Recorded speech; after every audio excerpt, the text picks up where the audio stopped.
warahmatullahi wabarakatuh. Malaikatahu yusalluna 'alan nabi ya ayyuhalladzina amanu sallu 'alaihi wa sallimu taslima. Allahumma salli ala sayyidina Muhammad wa ala ali sayyidina Muhammad barik wasallim. Allahumma salli ala sayyidina Muhammad wa ala ali sayyidina Muhammad barik wasallim. Allahumma salli ala sayyidina Muhammad wa ala ali sayyidina Muhammad barik wasallim.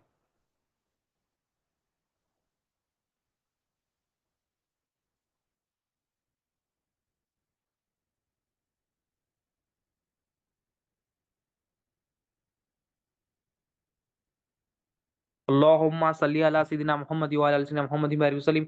اللهم صل على سيدنا محمد وعلى ال سيدنا محمد بارک وسلم. اللہ تعالیٰ کا بے انتہا فضل و کرم ہے کہ اس نے ہمیں نبی کریم صلی اللہ علیہ وسلم کی امت میں پیدا فرمایا اور پیدا ہونے کا فخر عنایت فرمایا. الحمدللہ یہ فخر اشکی انبیاء نکلا مزید برائے کرم ہوا کہ اللہ تعالیٰ نے قرآن جیسی نعمت سے سرفراز فرمایا, اولیاء اللہ کے دامن سے وابستہ کیا اور ایمان کی تجدید کے لیے ہم سب کو یہاں فرمایا اور ذکر حضور غوث الثقلین رضی اللہ عنہ کے لیے ہم سب کو یہاں جمع فرمایا. الحمدللہ.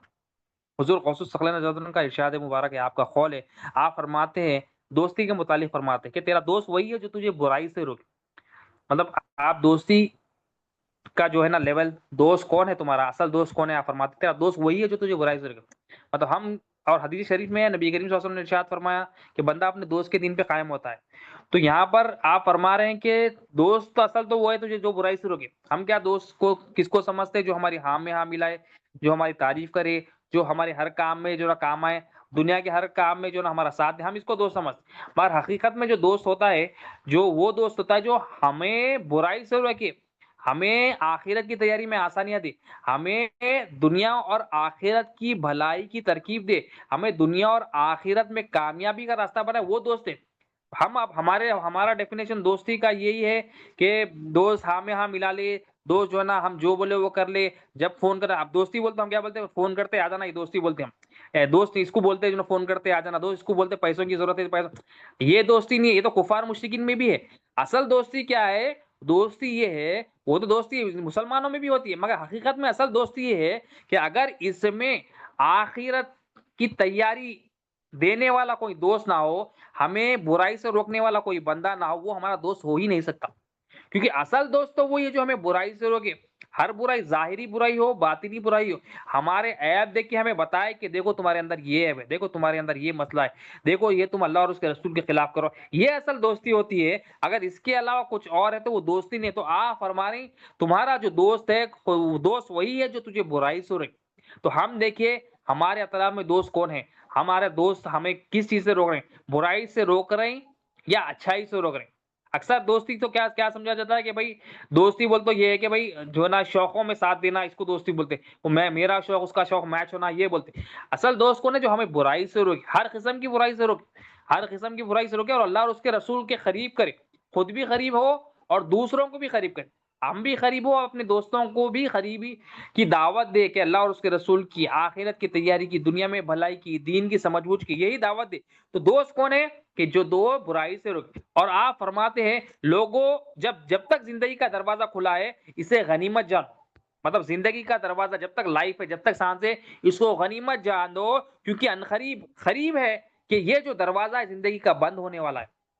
بڑا خوبصورت قول اور بہت گہرائی والا قول ہے. آپ فرماتے حضور غوث الثقلین رضی اللہ عنہ, لوگوں جو زندگی کا دروازہ ہے یہ کبھی بھی بند ہو سکتا, مطلب موت کبھی بھی آ سکتی ہے. آپ فرما رہے ہیں اس کو غنیمت جانو, اس کو امپورٹنس دیو, اس کو بہترین طریقے سے یوٹیلائز کرو, اس کو ایزی نہیں لیو, اس کو صحیح کام میں لگاؤ, اس کو بے فضول کاموں میں نہیں لگاؤ, اس کو جو نا بیکار چیزوں میں وقت نہ اس میں نہ گزار دو.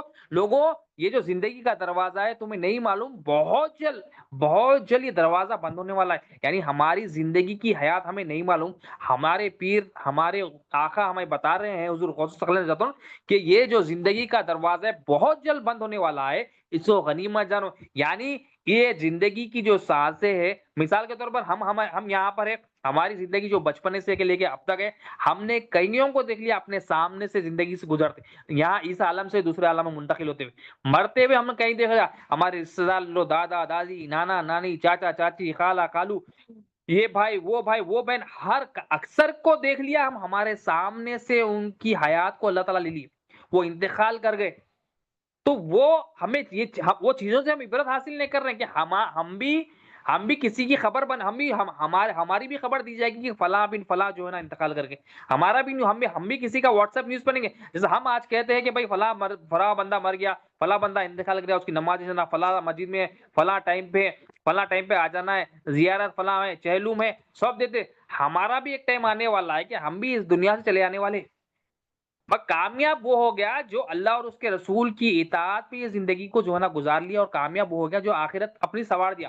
یہ جو چھوٹی بڑی مختصر زندگی اور اتنی تیز سے جو نا ہماری وقت گزر رہا ہے، ہم سوچ بھی نہیں سک رہے کہ ہم جو نا ایسا لگتا ہے کہ کل ہی ہم بچپنے میں تھے، مطلب اتنا تیز، اور قیامت کی نشانیوں میں سے نشانی ہے کہ وقت بہت تیزی سے گزر گیا اور گزر رہا ہے الحمدللہ، اللہ تعالیٰ گزار رہے ہو۔ تو آپ فرماتے کہ جو زندگی کا دروازہ ہے کبھی بھی بند ہو سکتا ہے، اس کو غنیمت جان دو۔ ہم اپنے آپ سے سوال کریں کہ زندگی کے دروازے میں ہم کیا کر رہے ہیں، ہم آخرت کی کتنی تیاری کریں؟ ہم نمازیں پڑھ لے کے بول رہے ہیں میں آخرت کی تیاری کر لیا بول رہے ہیں، نمازیں پڑھنے سے آخرت کی نہیں، نماز تو پڑھنا ہی پڑھنا، نماز تو فرض ہے، مگر خبر میں جاتے نماز کا سوال نہیں ہے، خبر میں جاتے ایمان کے سوالات، ایمان کی کتنی تیاری کرے؟ جتنی ہم زندگی یہاں گزارے، اصل چیز جو ہم کو حاصل کرنا وہ ایمان کی تعلیمات، ایمان کا علم ہے۔ علم دین میں سب سے اہم چیز جو پہلا اصل ہے، بنیاد ہے تمام اعمال کی، روح ہے تمام اعمال کی، وہ ایمان ہے۔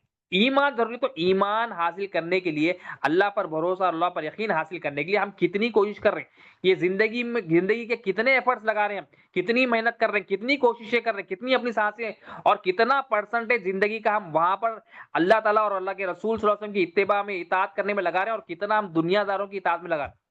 ہم اپنے آپ کو یہ کاؤنٹ کریں، ہماری جو ہم کتنا پرسنٹیج لگا رہے ہیں، تو حضور غوث ثقلین حضرت تو ہمیں آگاہ کر رہے ہیں، ہمیں بتا رہے ہیں، نصیحت فرما رہے ہیں، دوست کا کام ہوتا ہے، یہ تو اللہ کے دوست ہے، یہ تو اللہ والے ہیں، اللہ کے محبوب، اللہ ولی الذین آمنوا، اللہ دوست ہے ایمان والوں کا، یہ ایمان والے اللہ کے دوست ہے، وہ ہمیں نصیحت فرما رہے ہیں کہ زندگی کا دروازہ کبھی بھی یہ وارننگ دے رہے ہیں کہ وہ زندگی، اور یہ حقیقت میں ہے کہ ہمیں وہ دروازہ کب بند ہوتا ہمیں نہیں معلوم، کسی کو بھی نہیں معلوم، اللہ تعالیٰ چھپا کے رکھے۔ ہاں اللہ والوں کو بعض کو معلوم، مگر ہمارے کو کچھ بھی نہیں معلوم کہ ہماری زندگی کب تک ہے، ہماری آخری سانس کب تک ہے۔ ہم دیکھنا ہے تو ہمارے رشتے داروں کو دیکھ لو، ہمارے گھر والوں کو دیکھ لو، ہمارے ننیال ددیال کے لوگوں کو دیکھ لو، یہ کئی بندے ہمارے سامنے، شوق تھا ہمارے لیے کہ وہ گزر گئے، کوئی جوان تھا چلے گیا، کوئی بچہ تھا چلے گیا، کوئی بڑے عمر کے تھے وہ چلے گئے، کوئی اچھی صحت تھی، سڈن نیوز آتی ہے ارے اچھی صحت تھی ان کی، اچھی صحت تھی، میرے دادا دادی تھے اچھی صحت کے تھے، وہ چلے گئے، ارے کیسا کیسا کہ چلے گئے، ایسا کیسا کہ چلے گئے، ان کا وقت آ گیا چلے گئے۔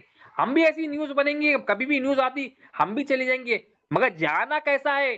اس زندگی کو جب ہم غنیمت جانیں گے، بہت مختصر سپین کی لائف ہے، 50 60 70 ایوریج لائف، ہمیں نہیں معلوم ہماری کتنے، مگر ایوریج لائف جو ہم دیکھتے ہیں آج 50 سال، 45 ایئرس ایوریج ہے، 55 ایئرس ایوریج ہے، اور کوئی بچپنے میں بھی انتقال کر رہا، کوئی جوانی میں انتقال کر رہا، بڑھاپے میں انتقال کر رہا، مطلب اللہ تعالیٰ بتا رہے ہیں کہ کسی بھی حالت میں اٹھا سکتا ہوں، کیونکہ موت کا خالق، موت کا مالک اللہ تعالیٰ، اللہ تعالیٰ روحوں کا مالک ہے، جب چاہے جب لے لے، اس کی روح ہے، انہیں زندگی دیا، موت دینے والا بھی وہی ہے، کبھی بھی اسے موت نہیں لے سکتا۔ تو آپ ہمارے کو وارن کر رہے ہیں کہ یہ غنیمت جانو اس کو، یہ جو ہے نا لائف جو ہے نا ایزی نہ لو، اس کو اچھا استعمال کرو، اپن بھی دین پہ آ جاؤ، اپن بھی اپنی آخرت سنوار لو، اپنی اولاد اپنے گھر والوں کو بھی آخرت پہ لگا دو، یہ اہم چیز ہے، کیونکہ یہ اصل سرمایہ، یہ اصل سرمایہ کیا ہے؟ آخرت کا سرمایہ، اصل سرمایہ کیا ہے؟ علم دین، اصل سرمایہ جو کام آنے والا ہے وہ اللہ اور اس کے رسول کی اطاعت ہی کام آنے والے۔ اور ہم جو اطاعت کر رہے ہیں، ہم دیکھیں کس کی اطاعت کر رہے ہیں؟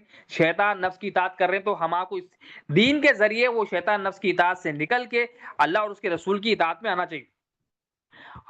آپ فرماتے ہیں، آپ کی قول، آپ کا ارشاد ہے، آپ فرماتے ہیں کہ اللہ تبارک تعالیٰ سے پوچھا گیا، مولا تیرے نزدیک کون سی نماز افضل ہے، تیرے نزدیک کون سی نماز تجھ سے قریب ہے، مطلب تو کون سی نماز کو بہتر سمجھتا ہے مولا؟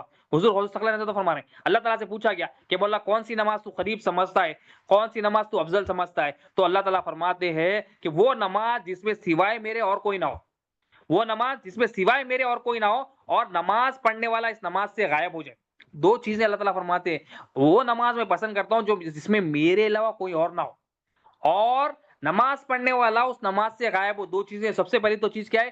وہ نماز جس میں میرے علاوہ کوئی نہ ہو، یعنی وہ نماز جو صرف میرے لیے ہو، وہ نماز جس صرف اور خالص میرے لیے ہو، اخلاص کے ساتھ، بغیر ریاکاری کے، بغیر شرک کے، بغیر کفر کے، بغیر نفاق کے، خالصتاً دل میری طرف متوجہ، وہ نماز جو صرف اور صرف میرے لیے، میرے لیے کوئی اور نہ ہو۔ مطلب نماز سے یہ فائدہ ہو جاتا، یہ مل جاتا، وہ مل جاتا نہیں، صرف اور صرف میرا حکم ہے بندہ آ جائے میرے لیے کر لے، بس میرے سامنے بندگی کا اظہار کر دے، وہ نماز جس میں میرے سوا کوئی اور نہ ہو، میں ہی ہونا چاہیے، مطلب میری ہی بات ہونا چاہیے، میرے ہی لیے عزت و انکساری ہونا، میرے لیے عاجزی ہونا، میرے سامنے فقیری اور احتیاجی پیش کرنا، یہ نماز۔ اور دوسری چیز کیا بتا رہے ہیں حضور صلی اللہ علیہ وسلم کہ اللہ تعالیٰ فرماتے ہیں کہ وہ نماز پڑھنے والا اس نماز سے غائب ہو۔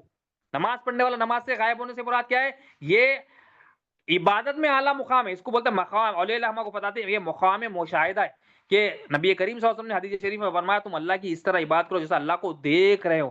اگر یہ نہیں کر سکتے تو جان لو، یقین کر لو کہ اللہ تمہارا کو دیکھ رہا ہے۔ تو اس میں اعلیٰ درجہ کیا؟ اللہ کو دیکھ کے عبادت کرنا۔ جب بندہ اللہ کو دیکھ کے عبادت کرتا ہے، یہ اولیاء اللہ نبیین کی عبادت ہے، صدیقین شہیدوں کی عبادت ہے، یہ بڑا اعلیٰ مرتبہ والی عبادت ہے۔ جیسے حضرت علی رضی اللہ عنہ کی عبادت تھی، حضرت امام جعفر صادق یا امام زین العابدین رضی اللہ عنہ کی عبادت تھی کہ اللہ کو دیکھ کے عبادت کرتے، ایسا دیکھ کے عبادت کرتے کہ اپنے آپ کو بھول جاتے، آس پاس کو بھول جاتے۔ تو اللہ تعالیٰ ایسی عبادت کو پسند کرتے ہیں، فرما رہے ہیں ایسی نماز کو میں پسند کرتا ہوں جس میں میرے سوا کوئی اور نہ ہو اور جس میں نمازی غائب ہو، یعنی اپنے آپ کو بھول کے مولا کی طرف۔ جیسے حضرت علی رضی اللہ عنہ کو تیر لگ گیا تھا، بڑی تکلیف ہو رہی تھی نکالنے کے لیے پیر میں بڑی تکلیف ہو رہی تھی، شدید درد ہو رہا تھا۔ تو کسی نے کہا کہ دیکھو آپ جب نماز پڑھتے ہیں نا، نماز کے وقت یہ تیر نکال لیں گے۔ جب نماز پڑھ رہے تھے آپ اتنا تکلیف دینے والا تیر جب نماز پڑھتے وقت نکال لیا، آپ کو پتا بھی نہیں چلا۔ وہ نماز ایسی تھی کہ آپ مولا کے مشاہدے میں تھے۔ جب بندہ مولا کے مشاہدے میں رہتا تو حضور غوث صلی اللہ علیہ وسلم فرمانے اللہ تعالیٰ فرماتا ہے مجھے ایسی نماز پسند ہے جس نماز میں نمازی غائب۔ اب یہ بڑا اعلیٰ، یہ اولیاء اللہ، یہ نبیین کا مرتبہ ہے، مقام مشاہدہ۔ ہما کو کیا کرنا ہے؟ ہما کو جو ہے نا یہ اتنا اعلیٰ مرتبہ ہے، ہما کو ادنا مرتبہ حاصل کرنا ہے، کم از کم ایمان کی حالت میں نماز پڑھنا ہے۔ ایمان کی حالت میں نماز کیا ہے؟ تجدید ایمان کا ذریعہ ہے کہ بندہ اپنی جو تمام چیزیں اللہ نے اس کو دی اٹینڈنس ڈالتا ہے مولا کی بارگاہ میں، مولا یہ تیری بارگاہ میں تیری ہی امانت کو پیش کرتا ہوں، میرا کچھ بھی نہیں، سب کچھ تیرا ہے بندہ۔ اور اس سے یہ گناہ ہو، یہ گناہوں کا جو ہے نا اظہار کرتا ہے، مولا کی بارگاہ میں مناجات پیش کرتا ہے، مولا تیرا، اس سے یہ غلطی ہوئی، آنکھ سے یہ غلطی ہوئی، ہاتھ سے یہ غلطی ہوئی، مولا جسم تیرا ہے، مولا قوت تیری ہے، مولا یہ روح بھی تیری ہے، یہ تو زندگی بھی تیری ہے۔ تو یہ کیا ہے؟ تجدید ایمان کرنا ہے مولا کی بارگاہ میں۔ کم از کم ہمارے پاس یہ احساس ہونا کہ ہم جب نماز میں جائے تو یہ ادنا درجہ ہے کہ یہ احساس ہو اپنے آپ پر کہ میرے پاس جو کچھ ہے مولا کا ہے۔ اعلیٰ درجہ تو بہت بڑا، بہت اعلیٰ درجہ ہے، وہ تو مجاہدے والوں کا، وہ تو آخری ہائی لیول بندوں کا ہے۔ وہ تو اللہ تعالیٰ اپنے فضل و کرم سے حضور غوث الثقلین رضی اللہ عنہ کے صدقے میں جسے چاہے دے دے، ہمیں چاہے دے دے، کسے چاہے دے دے، اللہ کی مرضی۔ مگر کم از کم اولیاء اللہ بتاتے کہ ادنا درجہ بھی ہم کر لے کہ ہم مولا کی بارگاہ میں یہ امانت جو جسم ہے ہمارا، یہ اللہ کی امانت ہے، یہ امانت کا احساس کرتے ہوئے مولا کی بارگاہ میں جائے کہ مولا یہ تیرا ہے، میرا نہیں۔ حدیث شریف میں آتا ہے، حدیث قدسی ہے، اللہ تعالیٰ نبی کریم صلی اللہ علیہ وسلم ارشاد فرماتے ہیں، اللہ تعالیٰ فرماتے ہیں کہ اے ابن آدم جب تو میری عبادت کے لیے آئے تو رونے اور گڑ گڑانے سے شرمندہ نہ ہو، کیونکہ میں وہ رب ہوں جو تیرے شہرک سے زیادہ قریب ہوں۔ اللہ تعالیٰ فرما رہے ہیں جب میری بارگاہ میں آؤ رونے اور گڑ گڑانے سے شرمندہ نہ ہو۔ ہم روتے ہیں، شرمندہ ہوتے کہاں؟ دنیا داروں کے سامنے گڑ گڑاتے، بھائی دے دو، بھائی دے دو، بھائی دے دو، فقیر بن جاتے کبھی کبھی، تو ایسی ہماری حالت ہو جاتی ہے ہم کیا کر رہے ہیں نہیں سمجھ میں آتا۔ اللہ تعالیٰ فرما رہے ہیں اے ابن آدم، اے آدم علیہ السلام کی اولاد، میں وہ رب ہوں جو تیرے شہرک سے زیادہ قریب ہوں۔ میری بات کے لیے جب آ رہا ہے تو رونے اور گڑگڑانے سے شرمندہ نہ ہو، تو رو میرے سامنے، تو بندگی کا اظہار کر، شرمندہ نہ ہو۔ یہ عبادت ہے، یہ کم از کم ہمارے پاس۔ تو ہم دیکھیں ہم کیا کس کے سامنے رو رہے ہیں؟ دنیا داروں کے سامنے رو رہے ہیں، اللہ تعالیٰ کی طرف۔ تو یہاں پر حضور غوث الثقلین نے فرمانے اللہ تعالیٰ فرماتا ہے کہ مجھے ایسی نماز پسند ہے جس میں میرے سوا کوئی اور نہ ہو اور نماز ہی اس نماز سے غائب ہو، یعنی وہ اعلیٰ درجے کی نماز جو مشاہدے والے کی، جو کلمے کے تحت، جو نبیین کی، صدیقین کی مشاہدہ یعنی دیکھتے مولا کو دیکھ کے عبادت کرنے والی کی نماز، وہ نماز مجھے پسند ہے۔ اور اس میں نمازی غائب ہو، یعنی اپنے آپ کو بھول جاتا بندہ مولا کے مشاہدے میں رہتا۔ اور حضور غوث صلی اللہ علیہ وسلم فرماتے ہیں اللہ تعالیٰ سے پوچھا گیا مولا تجھے کون سا روزے دار پسند؟ تجھے کون سا روزے دار پسند؟ جیسے نماز ہے، نماز کون سی پسند تو یہ بتائے، روزے دار کون سا پسند، روزہ کون سا پسند؟ مطلب وہ روزہ پسند جس میں میرے علاوہ کوئی نہ ہو، یعنی وہ روزہ، وہ عبادت جو صرف میرے لیے ہو، میرے علاوہ کسی اور کے لیے نہ ہو، لوگوں کے دکھاوے کے نہیں نہ ہو، اپنے نفس کے لیے نہ ہو، عادتاً نہ ہو، عبادت نہ ہو، شوق میں ہو، بس میرے لیے ہو۔ ایسا روزہ مجھے پسند ہے جو میرے علاوہ وہ عبادت میں کوئی اور ہو ہی نہ، یعنی کوئی اور شریک نہ ہو اس میں، کسی اور کے لیے نہ ہو، صرف اور صرف میرے لیے ہو، ایسا روزہ مجھے پسند ہے۔ اور حضور صلی اللہ علیہ وسلم فرماتے ہیں اور اللہ تعالیٰ فرماتا ہے کہ ایسے روزے دار میں یہ ایسا روزے دار ہو کہ وہ روزے سے غائب ہو، یعنی وہ عبادت سے مطلب وہ عبادت جیسا نماز میں نمازی غائب ہو جائے، مشاہدے میں ہو جائے، اسی طرح سے آپ فرماتے ہیں کہ بندہ وہ روزے دار اس روزے سے غائب ہو جائے، یعنی وہ بھی روزہ ایسا ہو کہ میرے مشاہدوں میں ہو، میرے جو ہے نا دیدار میں ہو، ایسا روزہ مجھے پسند۔ بندہ بھی غائب ہو جائے اور صرف میں ہی رہوں، وہ عبادت میں آپ فرماتے ہیں۔ تو کون سا روزہ اللہ کے نزدیک افضل ہے؟ وہ روزہ جس میں میرے سوا کوئی نہ ہو اور روزے دار اس میں غائب ہو، آپ فرماتے۔ اور تیسری چیز آپ فرماتے ہیں، اللہ تعالیٰ سے پوچھا گیا مولا کون سا عمل تیرے لیے تیرے نزدیک بہتر ہے؟ تو کون سا عمل؟ دیکھو، ایک نماز ہو گیا، ایک روزہ ہو گیا، صرف اور صرف اللہ کی رضا کے لیے ہونا ہے۔ ہم کس کے لیے کرتے ہیں نماز روزہ؟ ہم یا تو عادتاً کرتے یا فورسفلی کرتے، ہمارے کو اب ایمان نہیں ہے ہمارے پاس۔ ایمان بیسک چیز ہے، وہ اعلیٰ مقام اخلاص آنے کے لیے، وہ مشاہدہ ہونے کے لیے، مگر کم از کم ہماری عبادت، ہمارے عمل اللہ کے لیے کم از کم اتنا ہونا، ہم یہ یقین سے کرنا کہ ہم جو بھی کر رہے ہیں یہ اللہ تعالیٰ کی، جو بھی ہمارے پاس ہے اللہ تعالیٰ کا، یہ احساس ہمارے پاس ہونا۔ ہر چیز کا مالک ہمارے پاس جو بھی ہے، گھر والوں کے پاس جو بھی ہے، ان سب چیزوں کا مالک اللہ تعالیٰ، یہ احساس ہمارے پاس ہونا چاہیے۔ ہمارے پاس امانت ہے، یہ ہونا چاہیے، یہ احساس ہمارے پاس، یہ ایمان کی ہے، یہ ایمان ہے ہمارے پاس، ہونا چاہیے کہ میرے پاس جو کچھ ہے، لوگوں کے پاس جو کچھ ہے امانت ہے۔ نماز میں بھی گئے تو یہ احساس ہونا یہ مولا کا ہے، یہ جسم مولا کا دیا ہوا ہے، یہ قلب مولا کا دیا ہوا ہے، یہ روح مولا کی دی ہوئی ہے۔ یہ امانت کے احساس کے ساتھ کم از کم بندہ حاضر ہونا مولا کی بارگاہ، کم از کم ایک مرتبہ بھی مولا کی بارگاہ میں بولنا مولا یہ سب تو دیا، بول یہ تیری ہے، غلطی ہو گئی، اس سے معاف کر دے۔ تو یہ اللہ تعالیٰ کو پسند ہے، تو اللہ تعالیٰ یہی دیکھتے۔ اب یہ تو مقام مشاہدہ والا ہے، پھر کون سا عمل مولا تیری بارگاہ میں افضل ہے؟ تو حضور صلی اللہ علیہ وسلم فرماتے ہیں، اللہ تعالیٰ فرماتے ہیں کہ وہ روزہ مجھے بہتر فرمانے، وہ عمل مجھے پسند ہے جس میں سوائے میرے کوئی اور نہ ہو، نہ اس میں دوزخ ہو نہ اس میں جنت ہو۔ کون سا عمل پسند ہے؟ ایسا عمل جو صرف اور صرف میرے لیے ہو، مطلب میری رضا ہو، اس میں کوئی غرض نہ ہو، یہ بے غرض ہو، نہ اس میں جنت کی لالچ ہو نہ اس میں دوزخ کا خوف ہو، یہ عمل مجھے پسند ہے۔ تو نماز کون سی پسند ہے کہ اللہ تعالیٰ کو مقام مشاہدے والی کی نماز پسند ہے۔ روزہ کون سا پسند اللہ تعالیٰ کو؟ جو اخلاص کے ساتھ اللہ کے لیے کیا گیا اور وہ بھی مقام مشاہدہ۔ اور عمل کون سا پسند اللہ تعالیٰ کو؟ وہ عمل پسند جس میں کوئی لالچ کوئی غرض نہ ہو۔ ہم ہر کام کیا کرتے؟ لالچ کے لیے کرتے۔ ہم ہر کام کیا کرتے؟ غرض کے لیے کرتے۔ اللہ تعالیٰ فرما رہے ہیں وہ غرض بھی نہ ہو، مجھے ایسا عمل پسند، ایسا عمل پسند تو صرف اور صرف میرے لیے، اور اس میں دوزخ اور جنت کچھ بھی نہ ہو، اور عمل کرنے والا اس عمل سے غائب ہو۔ عمل بھی کر رہے ہیں تو عمل میں بھی مشاہدہ ہو، میری طرف وہ ایسا میرا دیدار ہو کہ اپنے آپ کو جو ہے نا بھول جائے۔ تو یہ کیا ہے؟ ایسا عمل جو اللہ کے لیے کیا پسند ہے، وہ بتا رہے حضور۔ پھر اللہ تعالیٰ سے پوچھا کہ آپ فرماتے ہیں کہ مولا کون سی ہنسی تیرے پاس بہتر ہے؟ حضور غوث صلی اللہ علیہ وسلم فرماتے ہیں کہ اللہ تعالیٰ سے پوچھا کہ مولا تیرے پاس کون سی ہنسی بہتر ہے؟ تو اللہ تعالیٰ فرماتے ہیں رونے والوں کی ہنسی اور توبہ کرنے والوں کی ہنسی مجھے پسند۔ دیکھو اللہ تعالیٰ کو کیا پسند، کس کی ہنسی پسند؟ رونے والے کی ہنسی اور توبہ کرنے والے کی ہنسی۔ کیوں؟ کون ہے یہ دونوں؟ یہ رونے والے توبہ کرنے والے کون ہیں؟ اللہ کے سامنے گڑگڑانے والے، اللہ کے سامنے مانگنے والے، اللہ تعالیٰ کے سامنے اپنے گناہوں کو پیش کرنے والے وہ بندے ہیں۔ تو اللہ تعالیٰ فرما رہے ہیں جب یہ ہنستے ہیں تو میرے پاس یہ ہنسی افضل ہے۔ مطلب ان کے چہرے پہ جب توبہ کرنے کے بعد مسکراہٹ آ جاتی ہے، یہ ہنسی میرے پاس مقام رکھتی ہے۔ تو دیکھو اللہ تعالیٰ کو کتنا پسند ہے توبہ کرنے والا، کتنا پسند ہے رونے والا۔ اللہ تعالیٰ کو یہ بات سے اندازہ لگا لیے کہ توبہ کرنے والے کی ہنسی، رونے والے کی ہنسی اللہ کو پسند ہے، کیونکہ انہیں توبہ کرتے رہتا، روتے رہتا، مولا سے مانگتے رہتا، مولا سے بخشش مانگتے رہتا۔ تو اللہ تعالیٰ فرما رہے مجھے اس کی ہنسی پسند ہے، جو یہ رونے والا ہے، جو یہ توبہ کرنے والا ہے، یہ ہنسی پسند ہے۔ مطلب دیکھیے ہم کیسا تھا، ہم ہمیشہ ہنستے رہتے، ہم دنیا میں اتنا مشغول ہو گئے، ہم سمجھتے بس ہنسنا ہی چاہیے، ہم کو ہنسنا ہے بھائی، مسکرانا ہے، ہنسنا ہے تھوڑا، لیکن لمیٹڈ کرنا ہے، ہر چیز بیلنس کرتے ہوئے کرنا ہے۔ مگر مکمل خالی ہنسی ہنسی ہنسی ہنسی ہنسی یا چھچوراپن اس میں ہی لگے ہوئے۔ یہاں اللہ تعالیٰ فرما رہے ہیں، یہاں توبہ کرنے والی کی اہمیت، رونے والے کی اہمیت بتا رہے ہیں۔ ایسا بندہ جو روتا ہے، ایسا بندہ جو توبہ کرتا ہے، جب وہ ہنستا ہے میرے کو پسند ہے۔ یا حضور غوث، دیکھو حضور غوث صلی اللہ علیہ وسلم تعلیمات دیکھیے آپ، اور آپ فرماتے ہیں حضور غوث صلی اللہ علیہ وسلم کہ مولا تیرے پاس کون سا رونا افضل ہے؟ ایک تو ہنسی ہو گئی، اب مولا تیرے پاس کون سا رونا افضل ہے؟ تو اللہ تعالیٰ فرماتے ہیں مجھے جو رونا پسند ہے ہنسنے والے کا رونا پسند ہے۔ مطلب جو بندہ اللہ کو بھول گیا، ہنس رہا خالی ہنس رہا، جب وہ روتا ہے تو مجھے اس کا رونا پسند ہے۔ ہاں انہیں اب رو کے میرے قریب آ گیا۔ دیکھو اللہ کو ہنسی کون سی پسند ہے؟ توبہ کرنے والے، رونے والے کی ہنسی، اور رونے والے کی ہنسی پسند ہے، ہنسنے والے کا رونا اللہ کو پسند ہے۔ دیکھو کتنی جو نا گہرائی ہے اس میں کہ ہنسنے والے کا رونا پسند ہے اور رونے والے کا ہنسنا اللہ تعالیٰ کو پسند ہے. مطلب وہ ہنسنے والا جو جب دنیا میں اتنا ہنس رہا اللہ کو بھول گیا, اللہ کے رسول کو بھول گیا, اب انہیں جب روتا اللہ کو یاد کر کے وہ رونا اللہ کو پسند. اور وہ رونے والا جو اللہ کو یاد کر رہا, وہ توبہ کرنے والا جو اللہ کو یاد کر رہا, بخشش مانگ رہا, مغفرت مانگ رہا, جب انہیں ہنستا انہیں مسکراتا تو اللہ تعالیٰ کو پسند. دیکھو اللہ کی شان دیکھیے.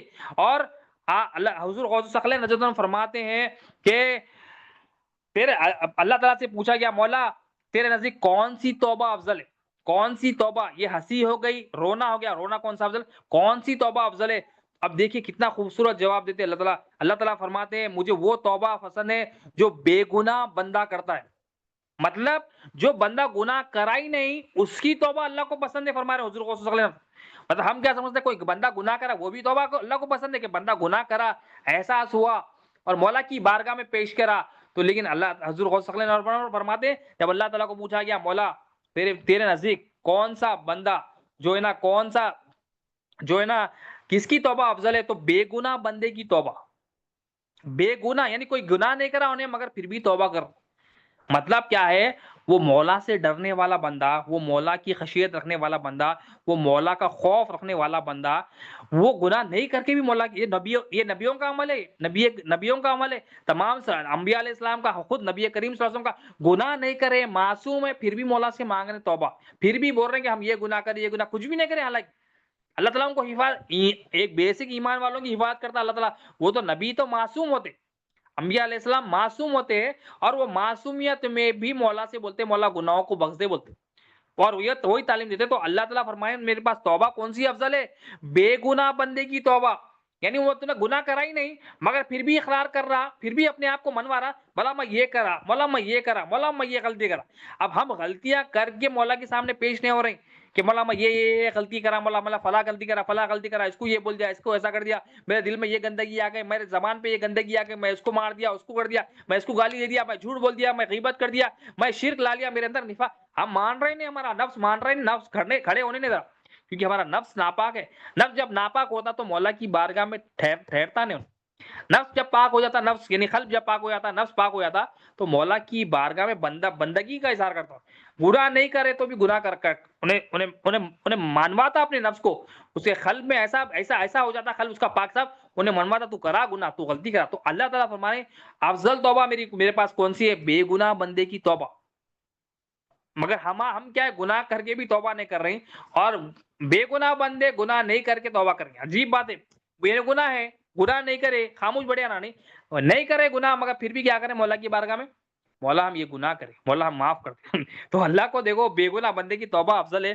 اللہ تعالیٰ ہمیں جو نا توبہ کرنے والوں میں شامل فرمائے, اور ہمیں خوب توبہ کرنے والا, روز صبح شام توبہ کرنے والا بن جائے. ہمیں 250 مرتبہ استغفار دیا گیا ہے, ہم سمجھتے ہوئے ہم لا الہ الا انت سبحانک انی کنت من الظالمین, جو ہمیں استغفار یاد ہے دل سے سمجھتے ہوئے کم از کم 250 مرتبہ ہم کو استغفار دیا گیا ہے. صبح سے شام تک تو کرنا ہے, اصل تو استغفار. اللہ تعالیٰ کے اتنے گناہگار ہیں ہم, مگر پھر بھی ہم کو جو نا اللہ تعالیٰ اللہ فرماتے ایک بھی 250 مرتبہ میں ایک بھی مولا کی طرف توجہ ہو گئی, ایک بھی کلک ہو گئی تو پورے گناہ انشاءاللہ معاف ہو جاتے. تو سمجھتے ہوئے درود شریف 500 مرتبہ دیا گیا ہے, کلمہ طیبہ 100 مرتبہ دیا گیا ہے.